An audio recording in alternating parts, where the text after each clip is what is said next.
Plus on est insatisfait sexuellement, plus on risque de voter aux extrêmes.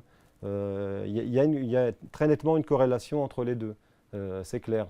Et en même temps, plus on est libéré sexuellement aussi, plus effectivement on a aussi tendance à voter aux extrêmes. La première surprise, c'était ça, c'était surtout ces électeurs du front de gauche, finalement, qui sont en même temps les plus frustrés sexuellement et qui sont aussi les plus libérés sexuellement. Ce sont aussi ceux qui sont les plus extrêmes dans leur pratique, qui pratiquent le plus volontiers la fellation, la sodomie notamment, et même des choses comme l'échangisme par exemple.